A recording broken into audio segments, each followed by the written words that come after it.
Hi everyone, I am your mentor CP. Welcome to our brand new channel CP Sir Official. बच्चों आज के session में हम लोग लॉन्ग क्वेश्चंस को देखेंगे।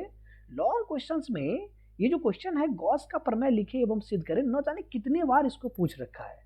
तो चलिए आज हम लोग इसी को सॉल्व करेंगे। 5 मार्क्स का क्वेश्चन है तो थोड़ा सा ध्यान देंगे आप। कितने नंबर में क्वेश्चन आ जाता है ये आपका आ जाता है यानी 5 मार्क्स का। तो क्वेश्चन का टाइटल ही है बच्चों, आपने देखा ही होगा थंबनेल पर, गॉस का प्रमेय लिखे एवं सिद्ध करें। तो होता क्या है गॉस का प्रमेय, सबसे पहले हमें ये लिखना होगा। इस प्रकार का जो क्वेश्चन आता है बच्चों, तो इसमें सबसे पहले गॉस के प्रमेय को लिखें, उसका एक छोटा सा फॉर्मूला लिख दें और उसके बाद आप डायग्राम बनाएं और उसके बारे में लिख करके उसे प्रूव करें। आपको 5 नंबर आराम से मिल जाएगा, है ना। चलिए चलिए इसको प्रूव करते हैं। पहले इसका स्टेटमेंट लिखते हैं, आखिर गॉस का प्रमेय है क्या। कहते हैं बच्चों, इस प्रमेय के अनुसार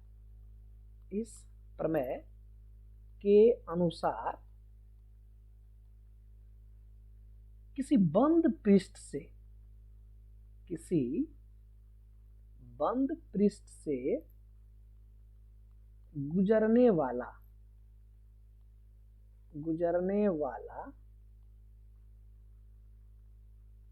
कुल विद्युत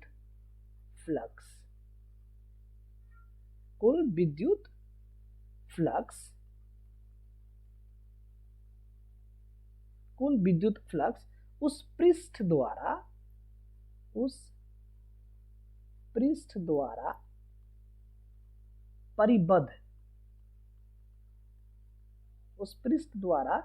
परिबद्ध कुल आवेश का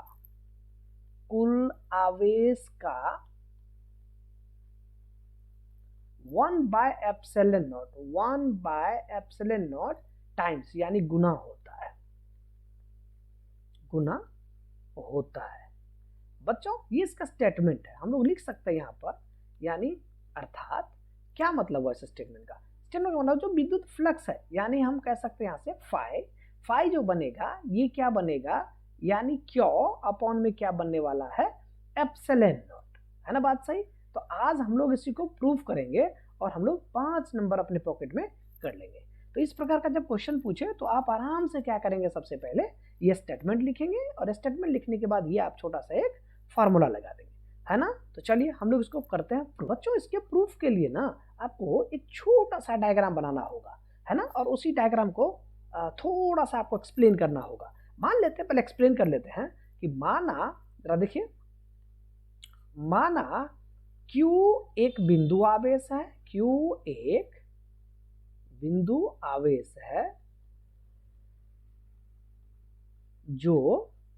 बिंदु O पर स्थित है। बिंदु O पर निर्वात कह दीजिए या कह दीजिए वायु में स्थित है ना बात सही, ठीक है ना। अब क्या है बच्चों, इससे R त्रिज्या पर, है ना बात सही, क्योंकि क्या है बिंदु आवेश है तो उसका क्या होगा, जो यहां पर गॉसियन सतह बनेगा वो कैसा बनेगा बच्चों, गोलाकार बनेगा। तो R त्रिज्या पर एक गॉसियन गोलाकार सतह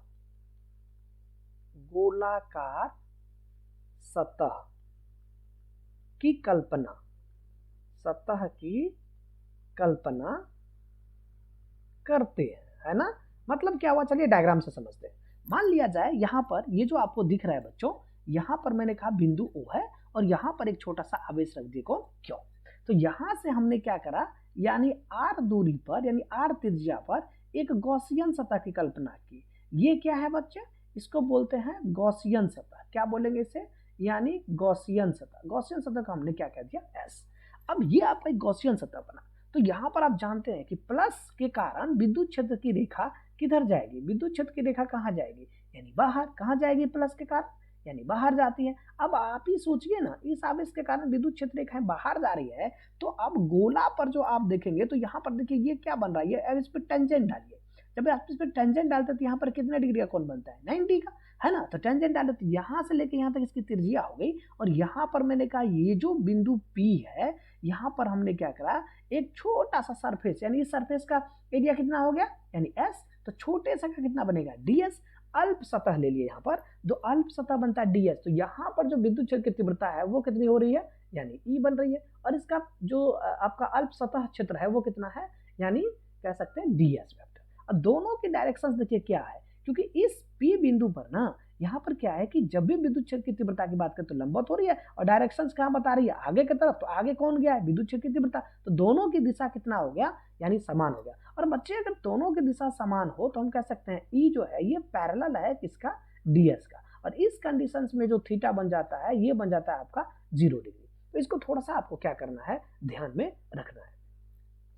चलिए आगे की तरफ चलते हैं। अब यहाँ पर आपने तो डायग्राम बना दिए बच्चे, डायग्राम बनाने के बाद अब आप करेंगे क्या, डायग्राम बनाने के बाद आप क्या करेंगे, अब यहाँ लिखेंगे कि गॉसियन सतह से, ये जो गॉसियन सतह आपका है, इस सतह से जो आपका क्या निकल रही है, यानी विद्युत क्षेत्र की तीव्रता निकल रही है, और यहाँ से गुजरने वाला कुल विद्युत फ्लक्स निकल लेते हैं। तो यहाँ से कह सकते हैं कि गॉसियन सतह से गुजरने वाला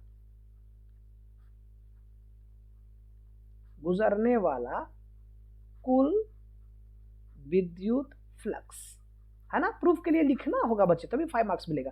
तो अब जरा सोचिए फाई इक्वल टू किसके करीब बनता है, फाई इक्वल टू बनता है समाकलन बंद सतह का, और किसके करीब, ई, और डॉट बोल दीजिए कितना, ds। तो यहाँ पर डॉट प्रोडक्ट आ जाता है बच्चों, जैसे ही डॉट प्रोडक्ट आया आप इसको क्या करिए, यहाँ से क्लियर करिए। तो डॉट प्रोडक्ट हटाएंगे तो यहाँ पर आ जाएगा किसके करीब, यानी कह सकते हैं E यानी ds, इंटू बोल दीजिए कितना, cos थीटा। चूंकि क्या है, चूंकि विद्युत क्षेत्र की तीव्रता और जो आपका जो एरिया वेक्टर है ds वो क्या है, पैरेलल है, इसीलिए थीटा बराबर क्या हो जाएगा, 0 डिग्री। तो यहाँ पर आपका जो फाई बन रहा है वो किसके करीब बन रहा है, फाई बन रहा है बच्चों E इंटू बोलो ds इंटू बोल दीजिए cos 0 डिग्री। और आप जानते हैं कि जो आपका cos 0 डिग्री है वो किसके करीब होता है, 1 के करीब। तो यहाँ पर क्या करिए, आप कर दीजिए E और करिए ds इंटू बोलिए कितना, यहाँ लिख देते हैं 1। फिर इसको आप क्लियर करेंगे तो क्या बनेगा, बंद सतह के लिए, यानी E इंटू बोलिए कितना, ds। आप जरा सोचिए ये किसके करीब बन गया, ये आपका बन गया फाई के करीब, है ना बात सही। आपका फाई अगर बन गया बच्चों तो यहाँ पर जरा सोचिए ये वाला टर्म को देखिए, ये किस प्रकार से बना है, एक गोला बन गया, कैसा बना, एक गोला, और गोले पर यहाँ से r दूरी पर एक बिंदु P लिए जहां पर विद्युत क्षेत्र की तीव्रता होती है। तो विद्युत क्षेत्र की तीव्रता निकाल लीजिए यहाँ से, और आप क्या करिए, गोले का यानी क्षेत्रफल ले लीजिए, और दोनों को यहाँ पर रख दीजिए। हमने कह दिया बच्चों यहाँ से क्या, यानी फाई इक्वल्स टू बन रहा है E, और समाकलन बन रहा है कितना, ds का। अब आप जानते हैं जो समाकलन बनता है ds का वो किसके करीब बनता है, वो s के करीब बन जाए, है ना बात सही, किसके करीब बनेगा, s के करीब बन जाता है। तो आप यहाँ से आसान से इसको लिख दीजिए, यानी E इंटू में कर दीजिए कितना, यहाँ से s। अब यहाँ पर इसको इक्वेशन 1 मान लिया जाए, यहाँ पर किसके करीब हो गया, फाई करीब। अब यहाँ से कहिए हम जानते हैं, आप ऑलमोस्ट जानते हैं, हम जानते हैं, यानी कहाँ पर, बिंदु P पर विद्युत क्षेत्र की तीव्रता, विद्युत क्षेत्र की तीव्रता। अब सोचिए बिंदु P कौन सा है, आपका जो बिंदु P है यहाँ की बात कर रहे हैं, ये जो आपने इसको जो देख रहे हो यही बिंदु P है ना। बिंदु P पर विद्युत क्षेत्र की तीव्रता निकाल लीजिए, विद्युत क्षेत्र की तीव्रता कितनी बन जाएगी, यानी E इक्वल टू बनता है 1/4 पाई एप्सिलॉन नॉट इंटू में बोलिए कितना, आवेश अपन बोलिए दूरी का कितना, स्क्वायर। इसको मान लेते हैं जी कौन सा, इक्वेशन 2। और आप जानते हैं यहाँ s जो है वो क्या है, यहाँ जो आपने देखा था, यानी अगर हम बात करते हैं, चूंकि जो यहाँ पर क्या बन रहा है, ये ds जो बन रहा है ये s बन गया।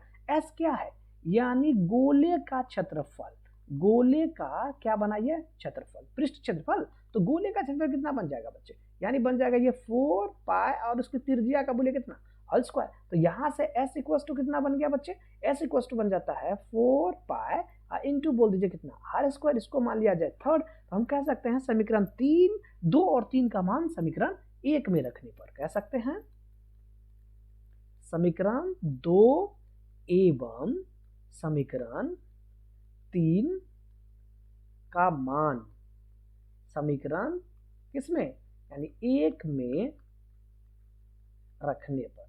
अब जब आप रखेंगे ना बच्चे तो यहाँ से फाई इक्वल टू किसके करीब बनेगा, यानी 1/4 पाई एप्सिलॉन नॉट, और इंटू में बन रहा है आपका क्या, अपॉन बोल दीजिए कितना, डिस्टेंस यानी आर स्क्वायर, इंटू में s कितना बन रहा है 4 पाई इंटू बोलिए कितना, आर स्क्वायर बन रहा है क्या। अब आप सोचिए यहाँ से आपका क्या बन रहा है, आर स्क्वायर से आर स्क्वायर आपका कैंसिल आउट हो रहा है, 4 पाई से आपका 4 पाई हो रहा है, आपके पास बचा कौन, आपके पास बचा यानी फाई इक्वल्स टू बन रहा है क्यू अपॉन में बोलिए कितना, एप्सिलॉन नॉट। क्या यही तो प्रूफ करना था शायद, है ना बात सही, यही आपको प्रूफ करना था। तो आपने देखा कितनी सी आसान भाषा में, एकदम साधारण भाषा में ये आपका प्रूफ हो गया और कितनी जल्दी हो गई, एकदम से सिंपल सा लैंग्वेज में। आई होप आपको ये बहुत बढ़िया से समझ में आया होगा। चलिए बाकी मिलेंगे बच्चों नेक्स्ट लॉन्ग क्वेश्चंस के साथ, तब तक के लिए okay bye and take care.